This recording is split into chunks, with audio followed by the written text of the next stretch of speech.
Hello friends, कैसे हैं आप सब लोग। उम्मीद है सभी लोग अच्छे होंगे और बढ़िया से पढ़ाई लिखाई कर रहे होंगे। कर रहे हैं कि नहीं कर रहे हैं। करना चाहिए और पढ़ाई लिखाई करते रहिए खूब अच्छे से। एग्ज़ाम बिल्कुल आ गया है आपका कल परसों में, और मैंने सारी वीडियोस पोस्ट कर दिए थे। आपने सारी वीडियोस देखी भी होंगी। बहुत सारे लड़कों के और लड़कियों के, बालिकाओं के, बच्चों के कमेंट्स आ रहे थे कि सर थोड़ा सा एक वीडियो और केमिस्ट्री पे, तो इसलिए वीडियो मैं बना रहा हूँ। इसमें भी मैंने आपको लगभग 100-150 क्वेश्चन करा दूंगा। बस यार, भी इससे ज़्यादा मत ही पढ़ो, क्योंकि इतना ही आप कवर करके जाओ, बार बार उसी चीज़ को रिवाइज़ करो। अच्छा देखो, सारी वीडियोस बना दिया हूँ मैं, इसको बार बार थोड़ा रिवाइज़ करके जाना। रिवाइज़ करने से ये होगा कि मान लो इसी में से क्वेश्चन आते हैं जो डायरेक्ट डायरेक्ट, तो आप उनको वहाँ पे देख के टिक कर देंगे। ठीक है, तो आपको रिवीजन बहुत ज़्यादा ज़रूरी है। ठीक, तो चलो हम बिना टाइम वेस्ट किए, बिना कुछ बोले, केमिस्ट्री का लेक्चर स्टार्ट करते हैं। ये केमिस्ट्री का सीरीज़ है जिसे मैं बताना चाहता हूँ सभी को जो नहीं जानता। बाकी जो पढ़ रहे हैं उनको पता है कि केमिस्ट्री के ऑलरेडी पता नहीं कितने वीडियोस में डाल चुका हूँ। ये वीडियो में मैं आपको और ज़्यादा क्वेश्चन कराऊंगा। अब इसमें खाली क्वेश्चन कराएंगे, और जो कंसेप्ट बीच में लगते हैं वो मैं आपको समझाता चलूँगा, कौन सा कंसेप्ट यहाँ पे इस्तेमाल हुआ है और किस चीज़ से इसको क्वेश्चन को जल्दी कर सकते हैं, कौन सा तरीका है, क्या शॉर्ट ट्रिक है, और कैसे चीज़ों को याद रखें। नंबर 1 क्वेश्चन हमारा पहला ही क्वेश्चन है, बहुत अच्छा क्वेश्चन है। कह रहे हैं number of moles of NaCl in 3 litres of 3 molar solution is. कह रहा है कि आपके पास सॉल्यूशन है 3 मोलर, किसका, NaCl का। तो देखो 3 मोलर सॉल्यूशन का क्या मतलब होता है, 1 मोलर सॉल्यूशन का क्या मतलब होता है, number of moles of solute upon solution of, मतलब लीटर में सॉल्यूशन, मतलब सॉल्यूशन इन लीटर। यानी कि जो आपका सॉल्यूशन होता है, विलयन होता है, उसको लीटर में ले लें और number of moles of compound ले लें, उसको डिवाइड कर दें तो मोलैरिटी निकल आता है। अब आपसे कहा क्या है, आपसे कहा है 3 मोलर सॉल्यूशन है, तो इसका मतलब क्या हुआ, 3 मोल्स हैं आपके पास किसके, NaCl के। कितने में 3 लीटर सॉल्यूशन में, 3 लीटर सॉल्यूशन में। 3 मोल्स हैं आपके पास 3 लीटर सॉल्यूशन में, नहीं 1 लीटर सॉल्यूशन में, सॉरी, क्योंकि 3 मोलर पूछा है ना, तो 1 लीटर विलेन में 3 मोल आपके दिए हुए हैं। अब देखो, अगर 3 मोल्स ऑफ NaCl हैं आपके 1 लीटर सॉल्यूशन में, तो एक के लिए अगर वैल्यू 3 है तो 3 लीटर में कितने हो जाएंगे, 3 त्रिका 9। तो ये ऑप्शन आपका सी करेक्ट। समझ में आया कि नहीं आया। मैंने क्या कहा, 3 मोल्स, पहले देखो कहाँ से स्टार्टिंग किया है मैंने कहा 3 मोलर सोल्यूशन है। 1 मोलर सोल्यूशन का मतलब होता है number of moles of solute, यानी कि विलेय के कणों की संख्या, अपॉन में सॉल्यूशन इन लीटर, जो हमारा विलेन है उसका सॉल्यूशन लीटर में। ठीक, तो हमने कहा 3 मोलर सोल्यूशन का मतलब क्या हुआ, ये होता है 3 मोल्स अपॉन 1 लीटर सोल्यूशन। तो 1 लीटर सोल्यूशन में 3 मोल हैं, तो 3 लीटर सोल्यूशन में नंबर ऑफ मोल पूछा था, तो 3 त्रिका 9 हो जाएंगे। तो ऑप्शन नंबर सी आपका करेक्ट है। अगला क्वेश्चन हम लोग चलते हैं, ये बहुत इंपॉर्टेंट क्वेश्चन है, इसको ध्यान रखिए ज़रा। कह रहा है निम्नलिखित में से कौन अणुसंख्यक गुणधर्म नहीं है। मैं आपको लिखा दूं कि कितने प्रकार के अणुसंख्यक गुणधर्म होते हैं। अणु का मतलब क्या होता है, मॉलिक्यूल, संख्यक मतलब संख्या में, और गुणधर्म मतलब प्रॉपर्टी, यानी ऐसी प्रॉपर्टीज़। ठीक है, ऐसी प्रॉपर्टीज़ जो कि अणुओं की संख्या पर डिपेंड करते हैं। जैसे मैंने लिख दिया कि किसी में 2 अणु हैं तो उसकी प्रॉपर्टी दूसरी है, और किसी में 3 अणु हैं तो उसकी प्रॉपर्टी दूसरी है। तो जब ये हमारे लिखते हैं तो इसे हम कहते हैं कोलिगेटिव प्रॉपर्टीज़ या अणुसंख्यक गुणधर्म। तो कोलिगेटिव प्रॉपर्टीज़ आपके पास 4 होती हैं। पहला होता है आपके पास relative lowering in vapour pressure, relative lowering in vapour pressure, वाष्प दाब का आपेक्षिक अवनमन, RLBP। दूसरा होता है depression in freezing point, DFP, यानी हिमांक में अवनमन। और तीसरा होता है elevation in boiling point, EBP। ये क्या होता है, क्वथनांक में उन्नयन, यानी क्वथनांक का बढ़ना। ये होता है हिमांक का घटना, यानी अवनमन। चौथा होता है परासरण। ये आपकी इन्हीं केवल 4 ही कोलिगेटिव प्रॉपर्टीज़ हैं आपकी दुनिया में, इनको आप रट लीजिए। इनके अलावा कुछ भी ऑप्शन में आता है तो वो आपकी कोलिगेटिव प्रॉपर्टी नहीं होगी। पहला क्वेश्चन देखो, यहाँ पे निम्नलिखित में से कौन अणुसंख्यक गुणधर्म नहीं है। परासरण दाब होता है, मैंने लिखवाया। क्वथनांक का उन्नयन होता है, मैंने लिखवाया।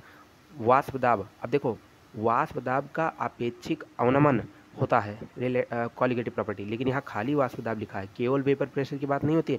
Relative lowering in vapour pressure is a colligative property, but vapour pressure is not a colligative property. तो यही ऑप्शन आपका गलत है। हिमांक में अवनमन भी आपका सही ऑप्शन है, क्योंकि ये कोलिगेटिव प्रॉपर्टी होता है। तो इसमें ऑप्शन आपका करेक्ट कौन सा हो जाएगा, वाष्प दाब। और वो वाष्प दाब होता है, वो अणुसंख्यक गुणधर्म नहीं होता है कि। ठीक है, चलो सॉल्यूशन का अगला क्वेश्चन देखते हैं हम लोग। क्या है, निम्नलिखित में कौन सा जोड़ा आदर्श घोल का निर्माण नहीं करता है। देखो मैं आपको थोड़ा सा इसके बारे में भी समझा देता हूँ। देखो पूरा ये पूरी केमिस्ट्री में आपको समझ लो, फिर से पढ़ा रहा हूँ, एक भी चीज़ इसमें छूटेगी नहीं। लगभग मैंने ऑर्गेनिक केमिस्ट्री तो इसमें मतलब 12th की केमिस्ट्री तो इसमें पूरा का पूरा समझिए खत्म है। 11th के मैंने ऑलरेडी सारे क्वेश्चन करवा दिए हैं, तो ये समझिए 12th का स्पेशल है और 11th के भी कुछ कंसेप्ट इसमें लगेंगे। आओ, और बहुत अच्छा वीडियो, इसको देखने के बाद सारा आपका क्लियर हो जाएगा डाउट और कुछ बचेगा नहीं। देखो एक होता है ideal solution, ideal solution, ideal solution, और एक होता है non ideal solution, non ideal solution. Sir ये क्या होते हैं? आइडियल मतलब होता है आदर्श, नॉन आइडियल मतलब अनादर्श। ठीक है, मैं बाइलिंगुअल इसलिए इस्तेमाल कर रहा हूँ। देखो क्वेश्चन आपको हिंदी में लिखा मिलेगा, लेकिन मैं उसको एक्सप्लेन इंग्लिश में ही करूँगा और हिंदी में भी करूँगा, तो आपको समझ में अच्छे से आ जाएगा, परेशान मत हो।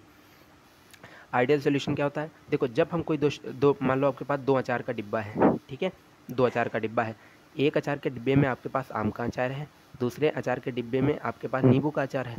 तो इन दोनों को जब आप मिक्स करेंगे तो इन दोनों अचार का प्रॉपर्टीज़ अलग अलग हो जाएंगी और ये फॉर्म करेंगे हमारे क्या कहते हैं, नॉन आइडियल सोल्यूशन।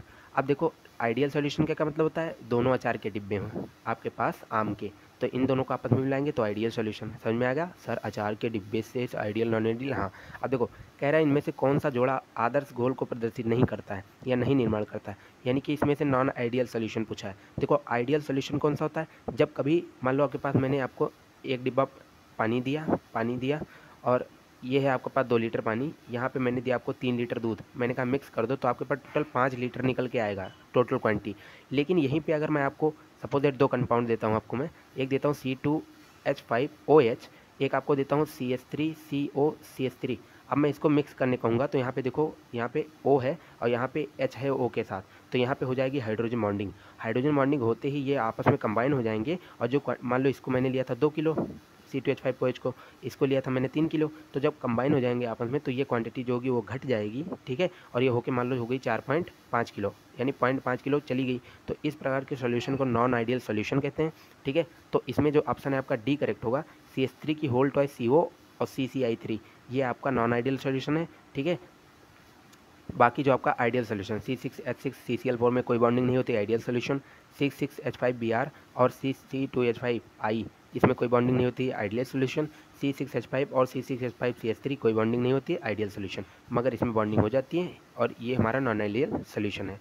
चलो अगला क्वेश्चन देखते हैं। कह रहा है निम्नलिखित में कौन अर्धपारगम झिल्ली से निकल सकते हैं? मैंने आपको प्रसारण पढ़ाया था, मैंने कहा था कि जब किसी सॉल्यूशन का में जब अर्धपारगम झिल्ली होती है, उसके पोर्स जो होते हैं, उसके पोर्स बहुत पतले पतले होते हैं, तो ये विलायक के अणुओं को, जो बड़े बड़े होते हैं विलेय के अणुओं को, उनको अंदर नहीं जाने देते, मगर विलायक के अणुओं को जैसे वाटर को अंदर जाने देते हैं। मैंने आपको एक डिब्बा दिया, सपोज देखो क्या है, मैं समझाता हूँ। यहाँ पर मैंने लिया है एक डिब्बा, यहाँ पर लगा है अर्धपारगम झिल्ली, ठीक है। अब यहाँ पर मैंने रखा है सपोज दैट 2 ईंट जानते हो, ईंट रख दिया और यहाँ पे पानी भरा हुआ है। अब इसके जो छेद हैं बहुत छोटे छोटे हैं, तो क्या ये ईंट जो है इधर जा पाएगा? नहीं जा पाएगा, तो जाएगा कौन? पानी जाएगा, और पानी को ही विलायक कहते हैं। तो विलायक के अणुओं का अर्धपारगम में झिल्ली से जो गमन होता है वो होता है, लेकिन विलेय के अणु नहीं जा पाते, तो ऑप्शन नंबर ए आपका करेक्ट हो जाएगा। चलो ठीक, समझ में आया? समझ में आना चाहिए। निम्नलिखित में किसका हिमांक अवनमन अधिकतम होगा? मैंने क्या कहा था कि आपकी 4 कोलिगेटिव प्रॉपर्टी जो होती हैं वो नंबर ऑफ पार्टिकल पे डिपेंड करती हैं। कौन कौन सी? Relative lowering in vapour pressure, I repeat, फिर से बोलो, relative lowering in vapour pressure, वाष्प दाब का अपेक्षिक अवनमन, क्वथनांक में उन्नयन, एलिवेशन इन बॉइलिंग पॉइंट, हिमांक में अवनमन यानी कि डिप्रेशन इन फ्रीजिंग पॉइंट, और परासरण दाब यानी कि ऑस्मोटिक प्रेशर। यहाँ पे पूछा है कि हिमांक अवनमन किसका अधिकतम होगा, तो हिमांक अवनमन उसका सबसे अधिकतम होगा। हिमांक अवनमन उसका सबसे अधिकतम होगा जिसमें नंबर ऑफ पार्टिकल ज़्यादा हैं। यहाँ देखो Na1 और एक Cl 2 पार्टिकल। यहाँ देखो यूरिया जो होता है NH2CONH2। सर सबसे ज़्यादा पार्टिकल नहीं, ये डिसोसिएट ही नहीं होता है, तो इसमें 0 पार्टिकल है, ये टूटेगा ही नहीं, ठीक है। ग्लूकोज भी टूटेगा ही नहीं। देखो C12H22O11 ये टूटता ही नहीं है, तो इसका भी कोई पार्टिकल गिनने की जरूरत नहीं है। यहाँ देखो 2 पोटेशियम और एक आपका है सल्फेट, तो ये 3 हो गया टोटल ना, तो ये हो गया 3, ये हो गया 2, तो सबसे ज़्यादा कौन सा पार्टिकल है इसमें? एक है, तो वाष्प दाब इसमें हिमांक का अवनमन किसमें सबसे अधिक होगा? ए में, ठीक। चलो अगला क्वेश्चन चलते हैं। मोललता को व्यक्त किया जा सकता है, देखो मोलैरिटी जो होता है हमारा, मोलैरिटी हमारा होता है number of moles of solute, number of moles of solute, ठीक है, अपॉन में सोल्यूशन इन 1 लीटर, ठीक है। और जो आपका मोललता होता है, मोललता को अंग्रेजी में क्या कहते हैं? इंग्लिश में मोलैलिटी, मोलैलिटी ये क्या होता है? ये होता है किग्रा में, एक minute, number of moles of solute upon 1 किग्रा विलायक का द्रव्यमान यानी सॉल्वेंट का वेट। ठीक, तो कौन सा ऑप्शन? मोल प्रति किग्रा यानी कि मोल अपॉन सोल्यूशन का सॉल्वेंट का वेट इन केजी। तो मोल अपॉन केजी क्या होता है? मोलैलिटी यानी मोललता। ठीक है, ये हिंदी के टर्म्स बहुत कंफ्यूजिंग होते हैं। चलो, आप लोग हिंदी इंग्लिश से कॉम्प्रोमाइज़ कर लीजिए थोड़ा। हाँ, बहुत सारे बच्चे हैं जो हिंदी पसंद करते हैं, बहुत सारे बच्चे हैं जो इंग्लिश पसंद करते हैं। जो थोड़ा नहीं आता है, मान लो इंग्लिश अच्छे से नहीं पढ़ी है, कंसेप्ट सीखा है बेचारे ने किसी तरह से मेहनत करके अपनी लाइफ में, तो इंग्लिश की वजह से उसका सिलेक्शन ना रुके। ठीक है, इसलिए मैं हिंदी में वीडियो बनाता हूँ, बाइलिंगुअल आपको पढ़ाता हूँ। चलो आओ, तो थोड़ा सा कॉम्प्रोमाइज़ कर लो, सुनना ही है। टर्म्स जो होते हैं वो सारे इंग्लिश हिंदी में कोई भी सेम ही होते हैं। ठीक है, अब यहाँ कंसंट्रेशन में बोलूँगा ही, सांद्रण को, इकाई को, यूनिट बोलूँगा ही, तापक्रम को टेम्परेचर बोलूँगा ही, स्वतंत्रता को इंडिपेंडेंट बोलूँगा ही, तो मैनेज कर लो थोड़ा सा। ठीक है, आओ। सांद्रण इकाई जो तापक्रम से स्वतंत्र है, पूछ रहा है कि जो हमारे कंसंट्रेशन टर्म्स कौन कौन से होते हैं? मोलैलिटी होता है ना, मोलैलिटी जानते हैं, मोललता। एक होता है मोलैरिटी। ठीक है, एक होता है नॉर्मेलिटी। एक होता है मोल फ्रैक्शन। ये सारे हमारे कंसंट्रेशन टर्म्स होते हैं। किसी सोल्यूशन की कंसंट्रेशन बताने के लिए हम इनको इस्तेमाल करते हैं। ठीक है, जैसे 1 किलो चीनी हम बताते हैं, ऐसे ही हम कंसंट्रेशन ऑफ सोल्यूशन बताने के लिए इन सभी का इस्तेमाल करते हैं। अब पूछ रहा है इन टर्म्स में थे मोललता यानी मोलैरिटी, सामान्यता इक्विवेलेंट, और द्रव्यमान आयतन प्रतिशत यानी कि वेट और वॉल्यूम परसेंटेज। इसमें कौन सा ऐसा है जो आपका तापक्रम से स्वतंत्र है? मतलब उसमें ताप की आवश्यकता नहीं होती है कंसंट्रेशन टर्म, तो वो आपका मोललता होता है। याद रखिए, मोलैलिटी यही आपका ऐसा कंसंट्रेशन टर्म है जिसमें ताप का कोई फर्क नहीं पड़ता है। ठीक है, इंपॉर्टेंट क्वेश्चन था वो। विलयन जिसमें परासरण दाब समान ताप पर समान होते हैं वो कौन सा कहलाते हैं? समपरासरी विलयन। कह रहा है कि ऐसे सॉल्यूशन जिनमें सेम ऑस्मोटिक प्रेशर पर सेम प्रेशर होता है वो कौन से कहलाते हैं? Isotonic solution. ठीक है,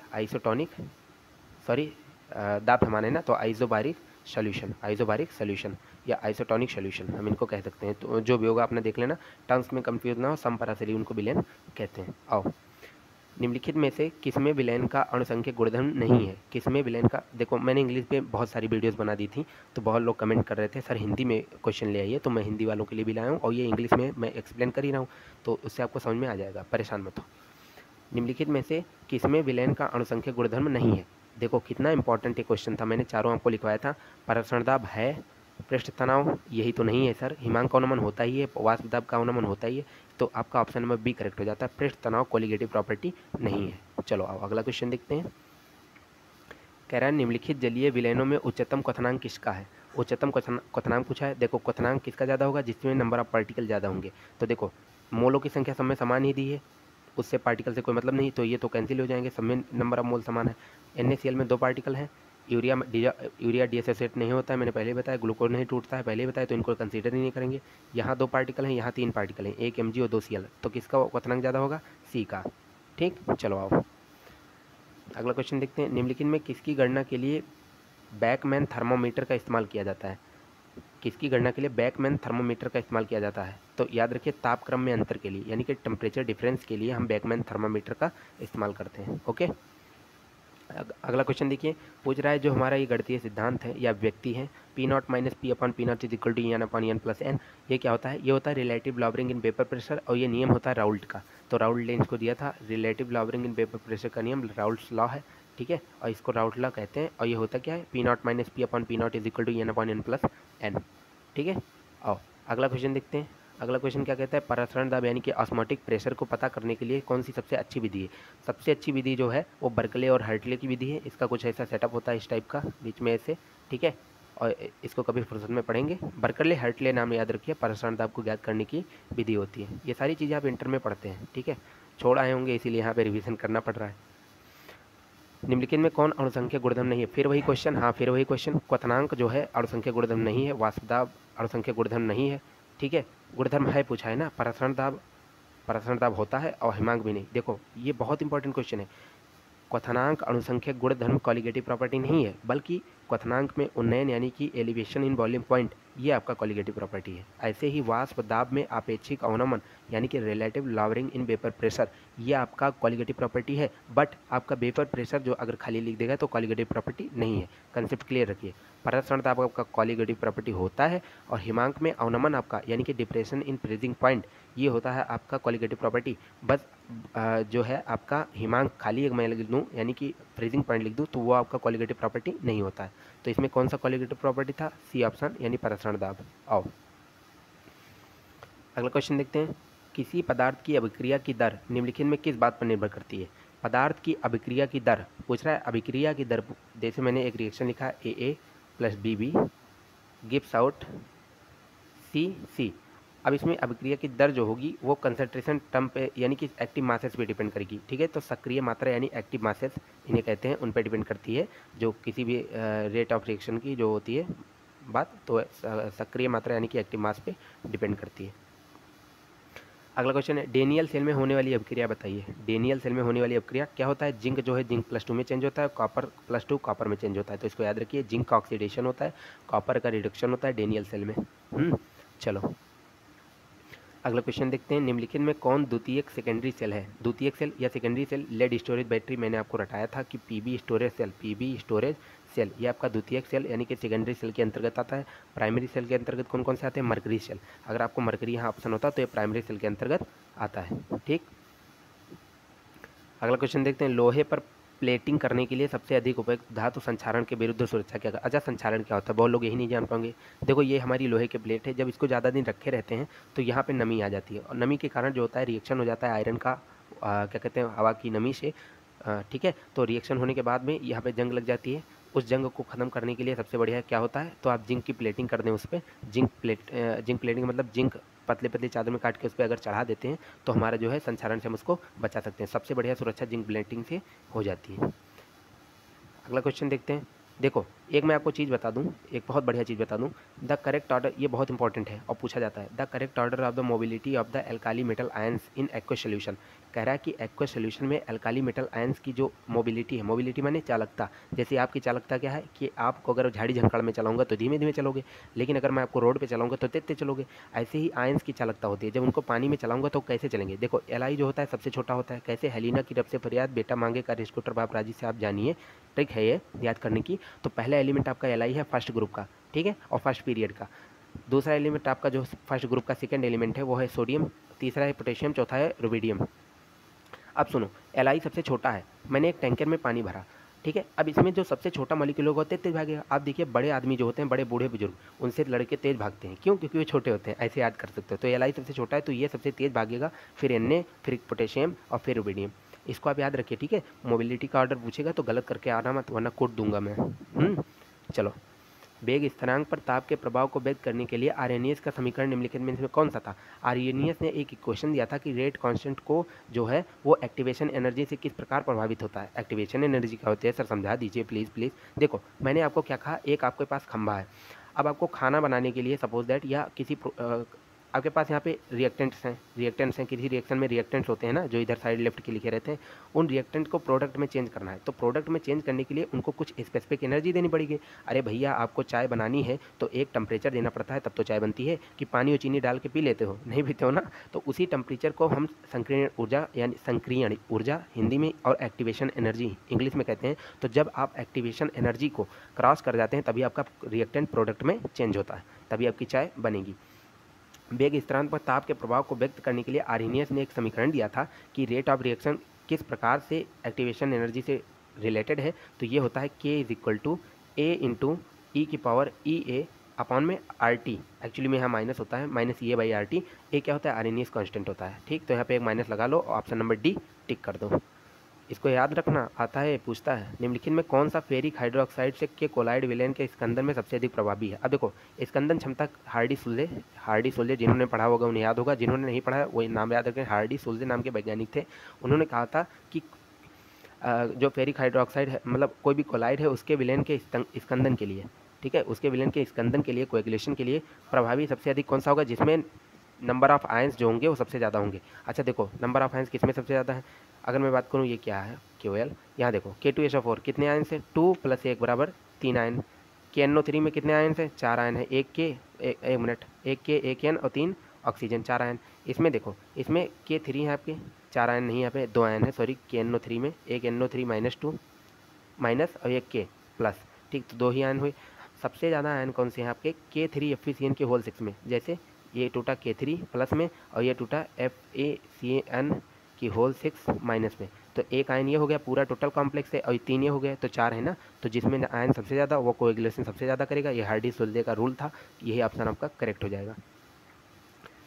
अगला क्वेश्चन आप देखते हैं, पूछ रहा है कि H2 + Cl2 गैस जो होती है सूर्य के प्रकाश में रिएक्शन करवाएंगे तो कौन सी कोटि की विक्रिया, याद रखिए 0 कोटि की या 0 ऑर्डर की रिएक्शन। मैं बता दूं HNU यानी कि जब भी लाइट में किसी की रिएक्शन होगी, आई रिपीट, जब भी कोई लाइट में रिएक्शन आपको दे दिया हो तो वो रिएक्शन हमेशा 0 ऑर्डर की होती है लगभग, ठीक है, तो 0 ऑर्डर रिएक्शन है ये। अरे सर छोटू हो गया ये तो, हाँ छोटू हो गया, बड़ा कर देता हूँ मैं इसको। आओ, एक इलेक्ट्रोड का ऑक्सीकरण विभव 0.76 वोल्ट है। अवकरण यानी अपचयन विभव पूछा है। आपको पता है जो ऑक्सीडेशन पोटेंशियल होता है वो रिडक्शन पोटेंशियल का उल्टा होता है, यानी साइन का डिफरेंस होता है। ऑक्सीकरण पोटेंशियल 0.76 है तो रिडक्शन इसके आगे माइनस लगा दो, तो -0.76 वोल्ट, याद रखना इसको, ठीक है। आओ, एंजाइम किस प्रकार किसी अभिक्रिया की गति को बढ़ा देता है। अच्छा देखो, मैंने आपको क्या कहा था, कोई रिएक्टेंट है, यहाँ पे रिएक्टेंट है आपका, ये आपका खंभा है एनर्जी का, ठीक है, एक्टिवेशन एनर्जी का खंभा, इसे आपको पार करना है तो यहाँ पे प्रोडक्ट आपका बन जाएगा। अब इस खंभे को जितनी जल्दी आप पार कर पाएँ उतना अच्छा आपका प्रोडक्ट बनेगा। तो एंजाइम क्या करता है, इस खंभे को छोटा कर देता है। मतलब अगर आपको पहले 3 मिनट के बाद चाय उबलने लगती थी, तो अब आपकी चाय अगर आप उसमें एंजाइम डाल दें कोई, सपोज दैट, तो वो चाय आपकी 1 ही मिनट में उबलने लगे। तो एंजाइम क्या करता है, संक्रियण ऊर्जा को कम कर देता है, जिससे कि आपका रिएक्टेंट जो है प्रोडक्ट में आसानी से बदल जाता है। समझ में आई इस बात। तो संक्रियण ऊर्जा को कम करके आपका एंजाइम जो है किसी अभिक्रिया की गति को बढ़ा देता है, ठीक। सब कंसेप्ट है, पूरा खेल फिजिक्स केमिस्ट्री का। उबोगे तो चला जाएगा और पढ़ते चले जाओगे तो दुनिया में सब कुछ पालोगे, सब सीख जाओगे। कोलाइडी विलयन में कोलाइडी कणों का आकार, मोस्ट इंपॉर्टेंट क्वेश्चन, स्टार बनाओ आएगा। कोलाइडी विलयन में कोलाइडी कणों का आकार कितना होता है, 10⁻⁻6 से लेकर के 10⁻�9 मीटर तक। आई रिपीट, 10⁻⁻6 से लेकर के 10⁻⁻6 से लेकर के 10⁻⁻9 मीटर तक।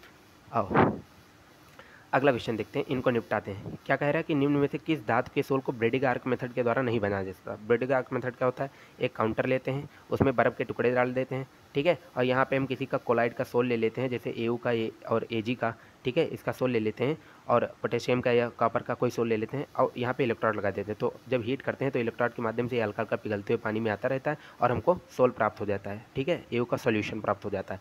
तो किसका सोल बनाया जा सकता है, CU का बिल्कुल बनाया जा सकता है, AU का बिल्कुल बनाया जा सकता है, ठीक है, और प्लेटिनम का भी बिल्कुल बनाया जा सकता है, लेकिन पोटेशियम का नहीं बनाया जा सकता। पोटेशियम का सोल इसके द्वारा नहीं बनाया जा सकता, तो ब्रेडिग आर्क मेथड में इसका सोल्यूशन नहीं बना। अच्छा, AG का भी बनाया जा सकता है, सिल्वर का भी, याद रखना।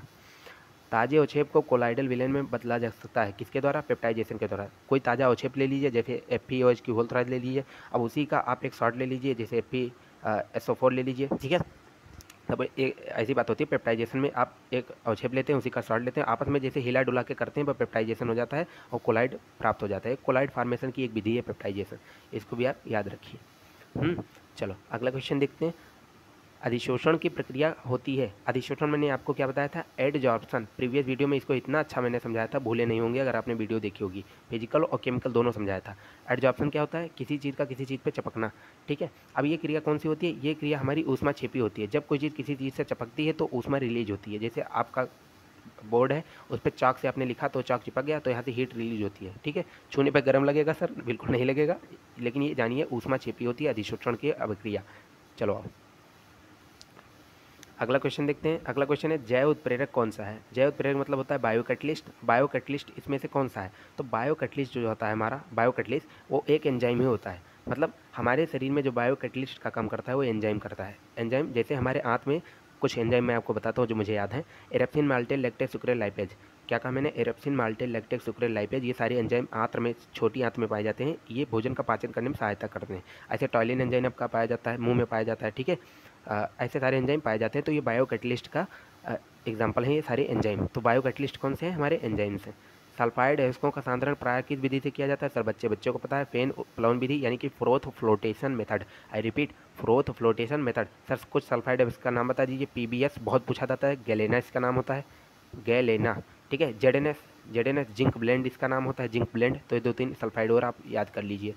मेरा काम ये नहीं है मैं आपको ऐसे टिक मार मार के पढ़ा दूँ, ठीक है। ऐसे टिक मार मार के पढ़ाना होता तो 10 मिनट में 1000 क्वेश्चन करके ऐसे टिक्का करके चला जाता और खोपड़ी के ऊपर से उड़ जाता, कुछ समझ में नहीं आता, ठीक है। समझाने का मतलब ये है कि एक चैप्टर अगर मैं पढ़ाऊँ भी आपको तो उससे कोई क्वेश्चन आपको ऊपर से नीचे से आए दाएँ बाएँ अगल बगल कहीं से पूछे तो आप फंसो मत, ठीक है। पढ़ाने का मतलब ये नहीं होता टिक मार के मैंने आपको क्वेश्चन रटा दिया भाई आपका सिलेक्शन हो जाएगा। सिलेक्शन तब होगा जब कंसेप्ट क्लियर होगा। आओ पढ़ते जाओ। अरे मेरे पास समय नहीं है, ठीक है, आपके पास समय नहीं है और मैं आपसे लेट में जुड़ा, वरना आपको कुछ देखने की ज़रूरत नहीं थी। आई गारंटीड, माता रानी की कृपा से मैं आपको इतना तो बता ही देता कि आपको कंपटीशन में BHU और AU में कुछ देखने की ज़रूरत नहीं थी। ऐसे चले जाते पेपर एकदम निकल जाता, मगर क्या करें थोड़ा लेट जुड़े हैं। निम्नलिखित में कौन सल्फाइड एस्क है? सल्फाइड एस्क क्या बताया था? गैलेना पूछा जाएगा। PBS आपका गैलेना जो होता है वो सल्फाइड एस्क है। देखो इसमें सल्फर पाया गया। ZNS भी याद रखिए, जिंक ब्लेंड है आपका, सल्फाइड एस्क है। तो जिंक ब्लेंड और गैलेना ये दोनों याद रखो, सल्फाइड एस्क है, ठीक है। कॉपर पायरेट क्या है? ये भी सल्फाइड एस्क है। कॉपर पायरेट का फॉर्मूला CuFeS2, ये भी सल्फाइड एस्क है। इन सबको याद रखो, ठीक है। और देखो सिल्वर ग्लांस क्या होता है? Ag2S, इसको भी याद रखो, ये भी आपका सल्फाइड एस्क है। कच्चा लोहा यानी कि पिग आयरन में कौन सा तत्व तो अत्यधिक मात्रा में अशुद्धि के रूप में पाया जाता है? तो कच्चे लोहे में सबसे ज़्यादा अशुद्धि के रूप में आपका जो पाया जाता है वो कार्बन पाया जाता है। अगला क्वेश्चन देखते हैं। अगला क्वेश्चन ये है कि अच्छा देखो, अब हमारे पास आता है निष्कर्षण की विधियाँ। तो निष्कर्षण की विधियों में हम लोग पढ़ते हैं कि हमारा AU यानी कि गोल्ड और अर्जेंटाइट यानी कि सिल्वर, इनका जो निष्कर्षण होता है वो एक विधि के द्वारा होता है जिसमें हम NaCN ले लेते हैं, वाटर ले लेते हैं, ऑक्सीजन से रिएक्शन करा देते हैं मेटल की। तो यहाँ पे आपका क्या आ जाएगा? यम की जगह पे आपका, याद रखिए कुछ नहीं याद करना, इस तरह की रिएक्शन दिखे तो उसमें आपको एक चीज़ याद रखना है कि या तो M की जगह AU होगा या तो Ag होगा। तो इसमें Ag तो है नहीं, AU है, तो टिक मारो आगे बढ़ो। साइनाइड प्रोसेस है AuAg को क्या कहते हैं? मेटलर्जी का, ठीक है, प्यूरिफिकेशन का। गुरुत्व पृथक्करण विधि द्वारा सांद्रित कौन किया जाता है? देखो इसमें गुरुत्व पृथक्करण विधि समझाता हूँ मैं। पहले देखो हेमेटाइट को किया जाता है। हेमेटाइट किसका एस्क होता है? हेमेटाइट आपका एस्क होता है क्या कहते हैं उसका? लोहे का, ठीक है। और गुरुत्व पृथक्करण विधि क्या होती है? इसमें देखो दो चक्के लगे होते हैं लोहे के, ठीक, यहाँ पे एक पट्टा लगा होता है इसे इस साइड में। अब इसमें मैंने सपोज दैट मैंने इस पर क्या कहते हैं लोहा बिछा दिया, सपोज लोहे का इसका अपना बिछा दिया। अब इसको चक्का को चलाऊंगा तो यहाँ पे मैग्नेट लगे हुए हैं, तो ये लोहा जो जाएगा वो तो मैग्नेट के साथ यहाँ जाके यहाँ गिरेगा और जो धूल मिट्टी का कण होगा वो यहीं गिर जाएगा आसपास में ही, ठीक है। तो इस तरह से धूल मिट्टी अलग हो जाती है और लोहे के कण जो हमारे हैं वो उसके साथ चिपक के चले जाते हैं। तो आपका हेमेटाइट का जो है वो गुरुत्व पृथक्करण विधि द्वारा हम लोग करते हैं क्या? सांद्रण, ठीक है। तो चलो अगले क्वेश्चन पे चलते हैं हम लोग। अगला क्वेश्चन क्या है? अब ये देखिए सारे इंपॉर्टेंट क्वेश्चन है, 50 क्वेश्चन लगभग इसमें हो चुके हैं। मैलाकाइट क्या होता है? मैलाकाइट होता है CuOH की होल ट्वाइस डॉट CuCO3, किसका है? इसका कॉपर का है। याद रखो मैलाकाइट का फार्मूला क्या होता है? CuOH की होल ट्वाइस डॉट CuCO3, ठीक। अगला क्वेश्चन देखते हैं हम लोग। अगला क्वेश्चन आ गया। आग बुझाने के उपयोग में कौन पदार्थ लाया जाता है? एक नाम का पदार्थ का नाम होता है पायरीन। और पायरीन कहते हैं किसको? CCl4 को। तो आपसे एक ऑप्शन में ये भी पूछ सकता है कि पायरीन किसका नाम है? तो CCl4 का नाम है। कार्बन टेट्राक्लोराइड यानी कि पायरीन का उपयोग आग बुझाने के उपयोग में किया जाता है, ठीक। याद रखें इसको, मोस्ट इंपॉर्टेंट चीज़ है, ठीक है। ये भैया ये है स्टार क्वेश्चन और ये JEE में पूछा जा चुका है। JEE, ठीक है, जाओ चेक कर लो, प्रीवियस ईयर पूछा गया है, ठीक है, ऐसे नहीं बोल रहा हूँ। और नीट ये दोनों में पूछा गया है, JEE नीट दोनों में पूछा गया है और खूब घूम के आया है।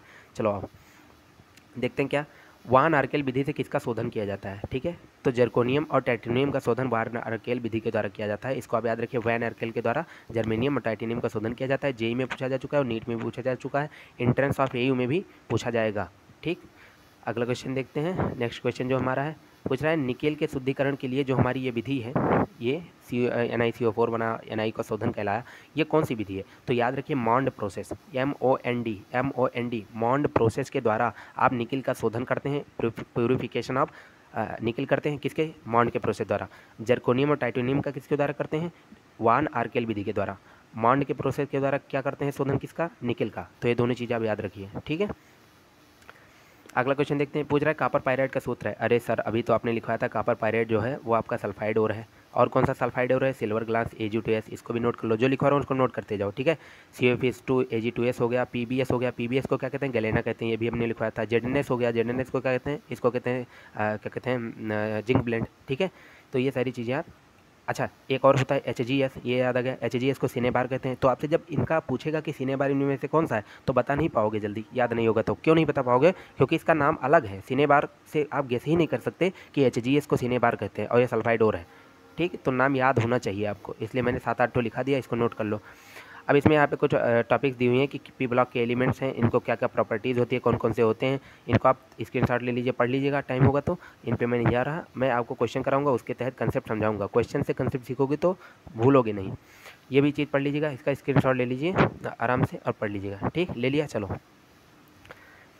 अगला क्वेश्चन, निम्नलिखित में किस हाइड्राइड का क्वथनांक न्यूनतम होता है? पूछ रहा है, देखो H2O दिया है, H2S दिया है, H2SC दिया है, H2TE दिया है। पूछ रहा है कि इसमें क्वथनांक किसका न्यूनतम होगा। क्वथनांक मतलब बॉइलिंग पॉइंट होता है, किसका कम होगा, मतलब कौन सबसे कम ही टेम्परेचर पर उबलने लगेगा, बॉयल होने लगेगा। आपको समझ में आया होगा H2O, आपने मार दिया होगा पानी तो सर जल्दी जल्दी उबलने लगता है, बिल्कुल गलत बात है।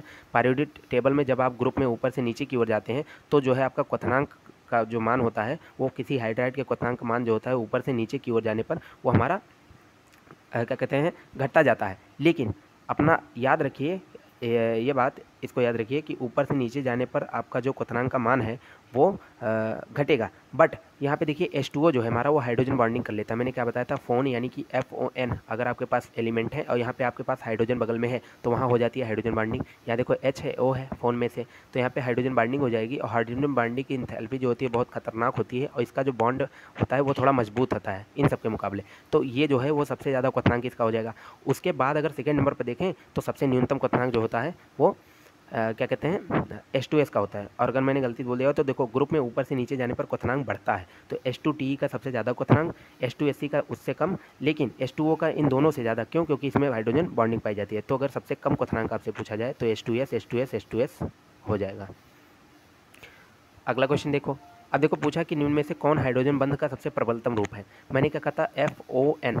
दुनिया का सबसे मोस्ट इलेक्ट्रोनिगेटिव एलिमेंट कौन सा है, फ्लोरीन। उसके बाद दुनिया का दूसरा मोस्ट इलेक्ट्रोनिगेटिव एलिमेंट कौन सा है, ऑक्सीजन। उसके बाद दुनिया का तीसरा सबसे मोस्ट इलेक्ट्रोनिगेटिव एलिमेंट कौन सा है, नाइट्रोजन। ठीक, तो ये आपके 3 एलिमेंट हैं, फ्लोरीन, ऑक्सीजन और नाइट्रोजन। ठीक, ये आपके तीनों एलिमेंट हो गए। इन तीनों एलिमेंट में देखो सबसे ज़्यादा फ्लोरीन नेगेटिव है और जहाँ पे दोनों फ्लोरीन अगल बगल H के लगे हैं वही सबसे ज़्यादा बॉन्ड हाइड्रोजन का मैक्सिमम होगा। तो यहीं पे आपका C ऑप्शन करेक्ट हो जाता है।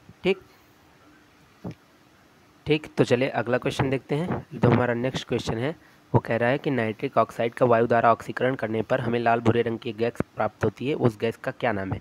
तो देखो N2O जो होता है और एक होता है NO2, इन दोनों के बारे में डिस्कस कर लूँ।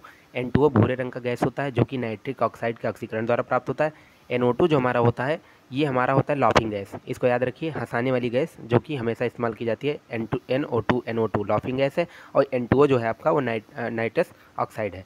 ठीक, तो इसको आप याद रखिए, इसमें N2O NO2 में कन्फ्यूज मत होइएगा। अगला क्वेश्चन, निम्न में कौन पेंटाक्लोराइड नहीं बनाया जा सकता। AsCl5 बिल्कुल बनेगा, SbCl5 बिल्कुल बनेगा, PCl5 बिल्कुल बनेगा, मगर NCl5 नहीं बनेगा। इसका रीज़न ये है कि अगर नाइट्रोजन का आप इलेक्ट्रॉनिक कॉन्फ़िगरेशन लिखें तो होता है 1s2 2s2 और 2p3, 3 2 5 2 7। ठीक है, नाइट्रोजन का एटॉमिक नंबर 7 होता है। अब देखो यहाँ पे 2p है तो 2p के पास जो होता है वो 2d ऑर्बिटल तो होता नहीं। अगर यहाँ पे 3p होता तो 3 के पास 3d ऑर्बिटल भी होता, मगर इसका विस्तार तो हो नहीं सकता क्योंकि 2d ऑर्बिटल होता ही नहीं है। ठीक, तो 2d ऑर्बिटल नहीं होता है, इसलिए जो होता है इसी का पास d ऑर्बिटल उपलब्ध नहीं होता है कि और क्लोरीन को अपने पास जोड़ ले हाइब्रिडाइजेशन करके, इसलिए NCl5 का निर्माण नहीं होता है और बाकी सब बनते हैं।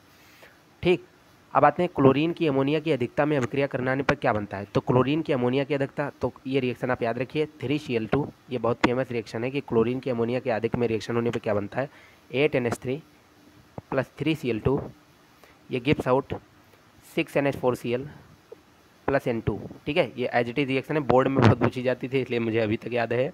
ठीक, तो इसमें कौन सा आपका बनेगा, NH4Cl प्लस N2। NH4Cl नौसादर होता है। ठीक है, चलो आओ अगला क्वेश्चन देखते हैं। ओलियम है, ओलियम क्या है, सधूम H2SO4 है। H2SO4 में जब हम SO3 को मिला देते हैं तो ये ओलियम कहलाता है। ये मैंने आपको पढ़ाया था, H2O7 ये ओलियम का फार्मूला होता है। सधूम H2SO4 को ओलियम कहते हैं। अगला क्वेश्चन देखते हैं, कह रहे हैं H2O2 में ऑक्सीजन की ऑक्सीकरण संख्या निकालो। 2H है तो 2x ले लिया, एक ऑक्सीजन की -2 तो 2 ऑक्सीजन की -4 और पूरा 4 0 है। तो यहाँ पे अगर हम देखेंगे तो x बराबर आ जाएगा 1, तो +1 इसका ऑक्सीडेशन नंबर हो गया। ठीक है, ऑक्सीडेशन नंबर निकालना तो आता ही होगा। अगला क्वेश्चन देखते हैं, निम्नलिखित में कौन सी संक्रमण धातु अधिकतम ऑक्सीकरण अवस्था दर्शाती है? तो याद रखो Mn जो होता है +7 ऑक्सीडेशन स्टेट दिखाता है, तो यही ऑप्शन आपका करेक्ट हो जाएगा। किस में दिखाता है? KMnO4, इसमें देखो ऑक्सीजन पे -8 हो गया, ठीक है, पोटेशियम पे +1 हो गया, और पूरे को बैलेंस करने के लिए चूंकि 0 चार्ज है तो +1 में अगर -8 कर देंगे तो -7 जो, और इसको बैलेंस के लिए यहाँ +7, तो ये मैग्नीज पर आपका आ गया +7, और यही सबसे हाईएस्ट ऑक्सीडेशन नंबर है। अगला क्वेश्चन देखते हैं, कह रहा है इनमें सबसे कम मैग्नेटिक मूवमेंट वाला आयन है। याद रखो 1.73 बोहर मैग्नेटॉन, ये होता है मैग्नेटिक मूवमेंट Ti+3 का, और यही ऑप्शन आपका करेक्ट हो जाएगा। तो याद रखना जब आपका पूछे कभी भी तो Ti+3 को याद रखना, इसका 1.73 बोहर मैग्नेटॉन होता है क्या, मैग्नेटिक मूवमेंट, तो Ti+3 यहाँ पे आपका सही हो जाएगा ऑप्शन, बाकी सबका ज़्यादा है। अगला क्वेश्चन देखते हैं, कह रहा है निम्न में कौन तत्व उभयधर्मी ऑक्साइड बनाता है? याद रखो जिंक जो है हमारा ZnO, ये उभयधर्मी ऑक्साइड बनाता है। उभयधर्मी उभयधर्मी उभयधर्मी कौन बनाता है? जिंक। ठीक, तो याद रखना जिंक जो है आपका उभयधर्मी ऑक्साइड बनाता है। मोस्ट रिपीटेड क्वेश्चन, Na का प्रसंकरण NiCO4 में, मैंने पहले बताया था कि Na का प्रसंकरण NiCO4 में क्या होता है, तो यहाँ पे sp3 आपका ऑप्शन सही हो जाएगा। ठीक है, अगला क्वेश्चन क्या है, K3FeCN की होल 6 का आपको IUPAC नाम पूछा है, तो पोटेशियम हेक्सा, एक minute, potassium ferricyanide, potassium ferricyanide गलत है, पोटेशियम फेरोसाइनाइड गलत है, पोटेशियम हेक्सासाइनोफेरेट 2, पोटेशियम हेक्सासाइनोफेरेट 3, तो ये आपका पोटेशियम हेक्सासाइनोफेरेट 3 हो जाएगा। तो मैंने आपको पढ़ाया था कि पोटेशियम जो होता है, पोटेशियम K4FeCN की होल 6, ठीक है, ये जो होता है आपका होता है पोटेशियम हेक्सासाइनोफेरेट 2, मगर आपका जो K3FeCN की होल 6 होता है ये होता है पोटेशियम हेक्सासाइनोफेरेट 3। तो याद रखिएगा जब K4 पूछेगा तो ये सी ऑप्शन लगा के आइएगा, फेरेट 2, लेकिन जब आपका K3 पूछेगा तो आप पोटेशियम हेक्सासाइनोफेरेट 3 लगा के आइएगा। क्यों? क्योंकि इसमें फेरस जो है उसका +3 ऑक्सीडेशन स्टेट है। अगला क्वेश्चन है, जटिल यौगिक CONH3 की होल 6 Cl2 के विलयन में आयनों की संख्या कितनी है? याद रखिए कॉम्प्लेक्स आयन जो टूटते हैं तो इस पे निगेटिव या इस पे पॉजिटिव, इस पे निगेटिव, तो Cl2 माइनस पे निगेटिव आएगा, तो ये 2 आयन हो गए Cl2 के, और एक आयन अकेला हो जाएगा तो 3 आयन आपके आंसर सही हो जाएंगे। ठीक है, बाकी अंदर के आयन कभी आपस में नहीं टूटते हैं। तो तीसरा ऑप्शन कौन सा है आपका? पहला। अगला क्वेश्चन है, निम्नलिखित में किस एल्किल हाइलाइड का SN1 रिएक्शन सबसे अधिक होगा या SN1 रिएक्शन होगा? तो अब मैंने आपको बताया था SN1 रिएक्शन होता है वो 2 स्टेप में पूरा होता है। पहले स्टेप में कार्बोकेटायन बनता है, दूसरे में आपका जो स्पेसी होता है वो अटैक करता है। तो SN1 का आर्डर क्या होता है? आर्डर रेट ऑफ रिएक्शन क्या होता है? डिपेंड करता है 3 greater than 2 degree, greater than 1 degree होता है, कार्बोकेटायन पर डिपेंड करता है रेट डिटरमाइनिंग स्टेप। तो डी ऑप्शन इसका करेक्ट हो जाएगा क्योंकि 3 डिग्री यहाँ पे यही है। इस कार्बन से 3 मिथाइल ग्रुप जुड़े हैं, तो जिस कार्बन से 3 ग्रुप जुड़े होते हैं, कार्बन 3 कार्बन जुड़ा होता है उसे 3 डिग्री कहते हैं। तो ये ऑप्शन आपका करेक्ट हो जाएगा। देखो बनेगा तो इससे भी, ठीक है, SN1 रिएक्शन, लेकिन सबसे तेज अगर होगा तो डी में होगा 3 डिग्री में, और 3 डिग्री अगर ऑप्शन में तो आप वही लगाएंगे SN1 के केस में। अगर यही SN2 होता या ओ मतलब SN1 होता तो आपका ऑप्शन बी सही हो जाता, लेकिन SN1 है, मतलब SN2 होता तो आपका ऑप्शन बी सही हो जाता, मगर SN1 है तो ये आपका ऑप्शन डी सही हो जाएगा।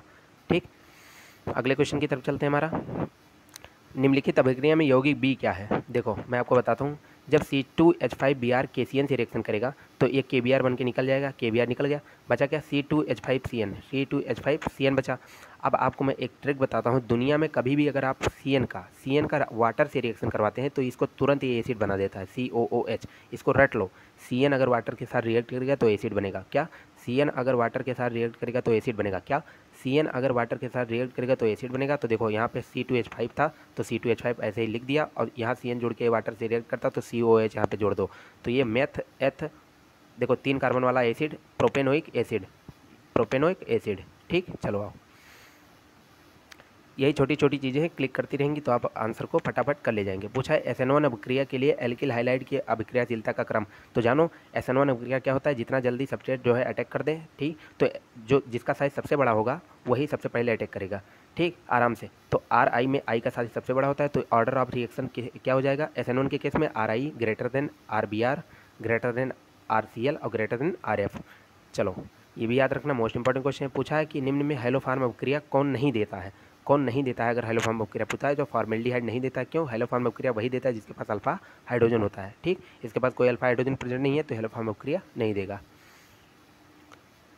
एथिल क्लोराइड को AgCN के साथ गर्म करने पे क्या बनता है? Most important question. देखो जब अगर मान लो एथिल क्लोराइड क्या होता है? C2H5Cl, इसकी रिएक्शन अगर मैं मान लो AgCN से करवा दूँ, अगर मैं कोई NaCN KCN इनसे करवाता तब तो C2H5CN ही बन जाता, लेकिन जहाँ पे Ag आ जाता है वहाँ पे इसका ऑर्डर रिवर्स हो जाता है, तो Ag जो है Cl को लेकर निकल जाएगा, मगर इसके पास अगर Ag है तो ये CN इसके पास डायरेक्ट नहीं जुड़ेगा, ये पलट के जुड़ता है और ये बनता है C2H5NC, और जब CnNC बन जाता है तो इसका नाम भी चेंज हो जाता है, क्या, आइसो। तो साइनाइड था पहले, जब NC बन गया तो इसका नाम हो गया आइसोसाइनाइड। तो ये था इथाइल और ये था आइसोसाइनाइड। तो इथाइल आइसोसाइनाइड कहाँ लिखा है, यहाँ पे। तो याद रखिएगा जब AgCN से रिएक्शन होती है तो जो CN है वो डायरेक्ट नहीं जुड़ता है, वो NC करके जुड़ता है, N के थ्रू बॉन्डिंग करता है, तब उसे हम आइसोसाइनाइड कहते हैं। मोस्ट इंपॉर्टेंट क्वेश्चन, और ये क्वेश्चन जो है BHU के पेपर नंबर 19 में आया था, 2019 में। तो ये कोई ताजुब की बात नहीं कि आपके पेपर में इस बार रिपीट हो जाए, ठीक।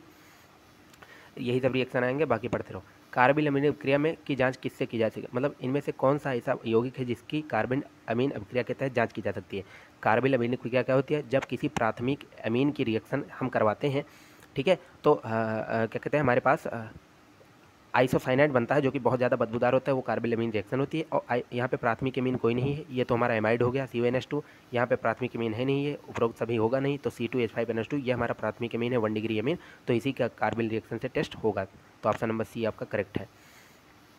अगला क्वेश्चन देखते हैं, क्या कहा है, निम्न में से कौन सा यौगिक ऑप्टिकल सक्रिय है। ऑप्टिकल एक्टिविटी चेक करने के लिए केवल 2 चीज़ें चेक करनी है, कोई भी कार्बन के पास सेम 2 ग्रुप ना हो, बस काम खत्म। और बाकी आपके में पूछा भी नहीं जाएगा, इसमें प्लेन ऑफ सिमेट्री वगैरह ये सब चीज़ें GOS वगैरह वो सब में नहीं जा रहा। आप खाली इतना चेक करेंगे कि इसमें से कौन सा ऐसा कार्बन इसमें है इसमें जिसमें दोनों ग्रुप सेम है। यहाँ देखो इस कार्बन के पास 2 मिथाइल लगे हैं, सेम है, तो ये हो नहीं सकता। यहाँ पे आओ, यहाँ पे देखो इस कार्बन को देखो, इसके पास 2 हाइड्रोजन लगातार सेम लगे हैं, तो ये भी नहीं हो सकता। यहाँ पे देखो इसके पास जो है C के पास एक यहाँ पे CH2 लगा है, एक यहाँ पे Br2, ये CHO, इसके पास यहाँ पे इस कार्बन को देखो 2 H2 ग्रुप लगा है, इसलिए ये भी नहीं हो सकता। लेकिन आप अगर C ऑप्शन को देखेंगे, C ऑप्शन को, तो इसमें कोई कार्बन आप ऐसा नहीं पकड़ सकते, ठीक है। यहाँ पे कोई कार्बन आप ऐसा नहीं पकड़ सकते जो जिसके पास एक ही ग्रुप मतलब लगा हो। एक मिनट, यहाँ पे देखो CH3 CH2 C Br2 CHO है, ठीक।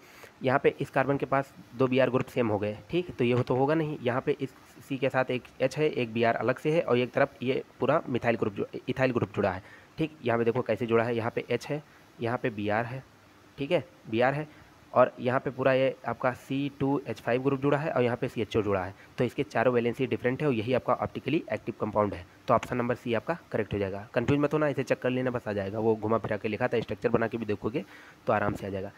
पूछा फ्रीडल क्राफ्ट एल्काइलेशन एसाइलेशन, मैंने देखो तो आपको प्रीवियस वीडियो में इसका विद मैकेनिज्म पढ़ा दिया था।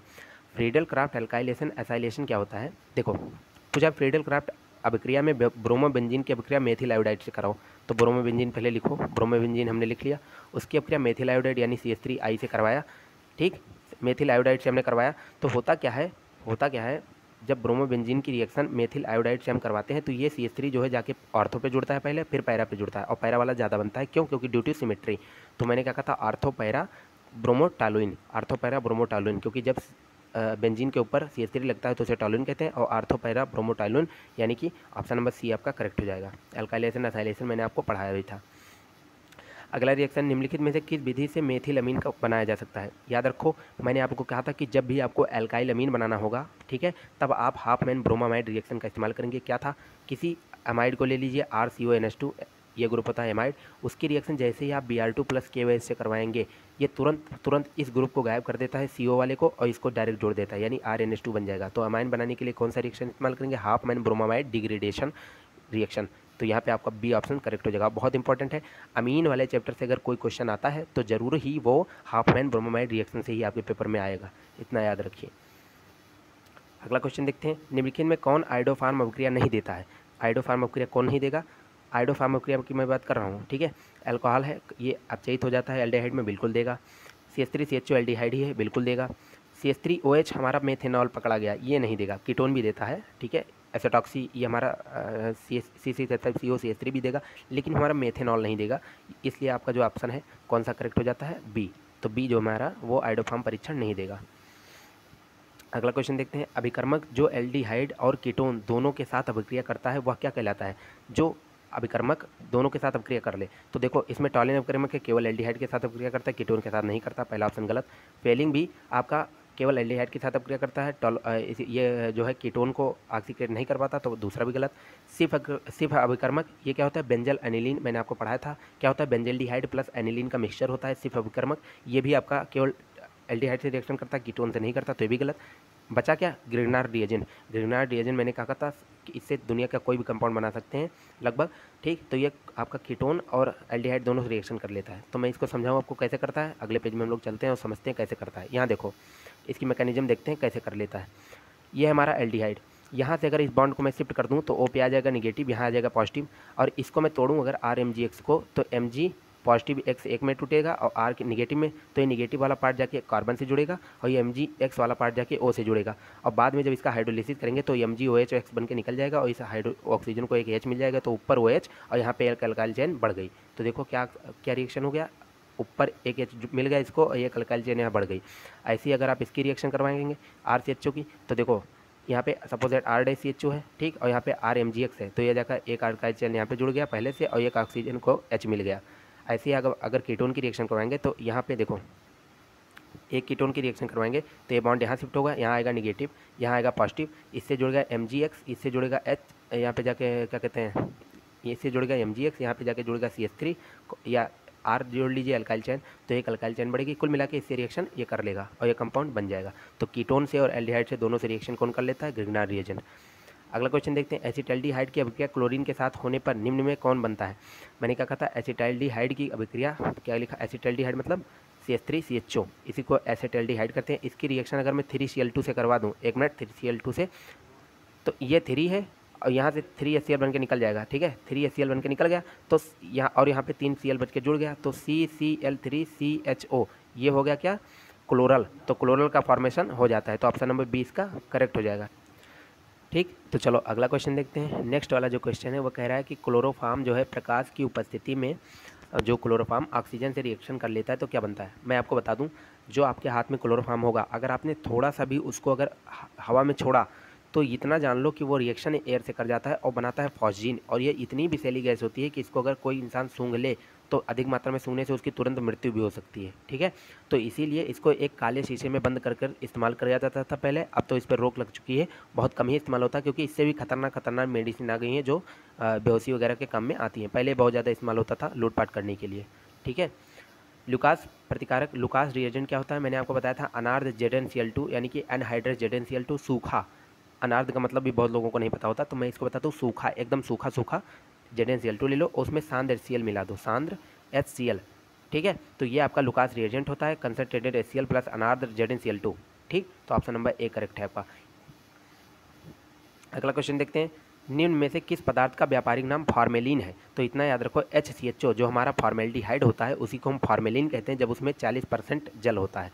अगर हमारे फॉर्मेल्डिहाइड यानी कि HCHO में 40% जल है तो उसे हम फॉर्मेलिन कहते हैं। ये ऑप्शन सी आपका करेक्ट हो जाएगा। इसे मेथेनॉल भी कहते हैं, इसका IUPAC नेम, ठीक। अगला क्वेश्चन देखते हैं, निम्न में सर्वाधिक अम्लीय कौन सा है। मैं आपको बताना चाहूँगा, अम्ल मतलब क्या होता है पहले बताओ। जैसे मैंने लिखा CH3COOH, तो अम्ल का मतलब क्या होता है, जो जितनी जल्दी H+ डोनेट कर दे।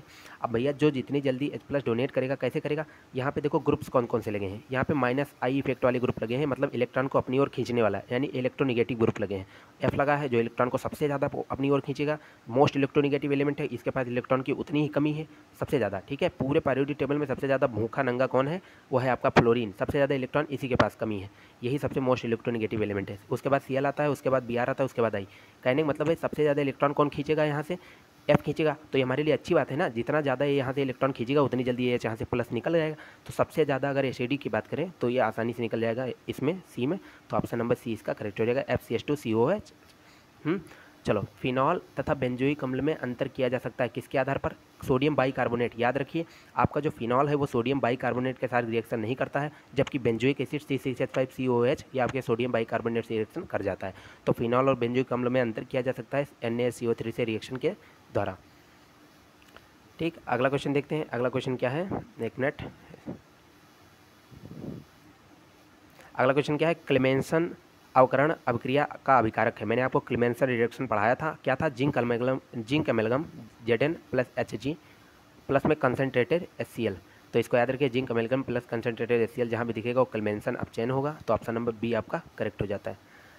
अगला क्वेश्चन चलते हैं, आरएनए तथा डीएनए में कायरल अणु जो होता है इसकी कायरलता का कारण क्या होता है? इसकी कायरलता का कारण होता है कि इसमें जो होता है डी शुगर अवयव पाया जाता है। अब डी शुगर क्या होता है, यहाँ पे मैं स्ट्रक्चर आपको दिखाना चाहूँगा। 2 शुगर आपके पास होते हैं, एक होता है डी ग्लूकोज, एक होता है एल ग्लूकोज या डी सुक्रोज एल सुक्रोज।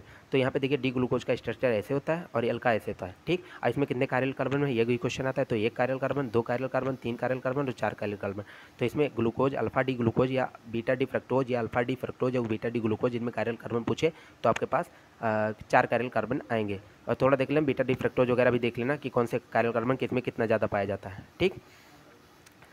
अगला क्वेश्चन देखिए, प्रोटीन तथा पेप्टाइड में उपस्थित लिंकेज कौन सा है? प्रोटीन और पेप्टाइड में, पेप्टाइड और प्रोटीन दोनों में आपका एमाइड ग्रुप पाया जाता है। यहाँ पे देखो एमाइड ग्रुप कौन सा है, ये आपका ऑप्शन बी, यानी प्रोटीन जो होता है एमाइड का बहुलक होता है, ठीक। तो CONH या CONH2 इसमें इमाइड ग्रुप पाया जाता है। प्रोटीन एक बहुलक होता है किसका? एमिनो अम्लों का, एमिनो एसिड्स इनका बहुलक होता है या पॉलीमर होता है कौन? प्रोटीन हमारा, ठीक। चलिए अगले क्वेश्चन पे चलते हैं हम लोग। कह रहा है कि साबुनों के लिए CMC क्रिटिकल मिसेल कंसंट्रेशन का कितना होता है? तो क्रिटिकल मिसेल कंसंट्रेशन साबुनों के लिए जो हमारा होता है 10⁻⁸ से लेकर के 10⁻7 होता है। इसको एकदम जबान पे रट लीजिए। अगला क्वेश्चन है, एस्प्रिन हमारा क्या है? मैंने आपको पढ़ाया था 2-एसिटॉक्सी बेंजोइक एसिड हमारा एस्प्रिन कहलाता है। और एस्प्रिन जो है ज्वरनाशी है, यानी कि एंटीपायरेटिक है और इसका इस्तेमाल हम करते हैं बुखार को ख़त्म करने के लिए। तो इस तरह से आपका लेक्चर खत्म होता है और सारी चीज़ें मैंने आपको इसमें कवर करा दी हैं। अब आप इसको पढ़ के रिवीजन कर लीजिए 2-1 बार, बस आपको आ जाएगा। और जितने क्वेश्चन ऑर्गेनिक केमिस्ट्री के बनाए जा सकते थे और इनऑर्गेनिक के 12th क्लास से और मोस्ट इंपॉर्टेंट 11 से भी, वो मैंने आपको इसमें करवा दिए हैं। अब आपको खाली प्रैक्टिस करके जाना है। इस वीडियो को भी 2-1 बार देख लीजिएगा, जिससे आपका पूरा कंसेप्ट क्लियर हो जाएगा। तब तक के लिए मिलते हैं नेक्स्ट वीडियो में। पढ़ाई करते रहिए और अपने परिवार का ख्याल रखिए और पढ़ते रहिए। जो पॉइंट इसमें मेन इंपॉर्टेंट पॉइंट बताया था मैंने, जैसे मैंने आयस्क लिखवाए थे वगैरह वगैरह, जो बाहर की चीज़ें, वो आप पॉइंट नोट कर लीजिए ताकि रिवाइज करने में जब सुबह उठें आप कल तो आसानी से हो जाए, ठीक है। चलिए पढ़ाई करते रहिए, बहुत पेपर नज़दीक है एकदम। चलिए धन्यवाद, जय हिंद, मिलते हैं नेक्स्ट वीडियो में। Bye bye.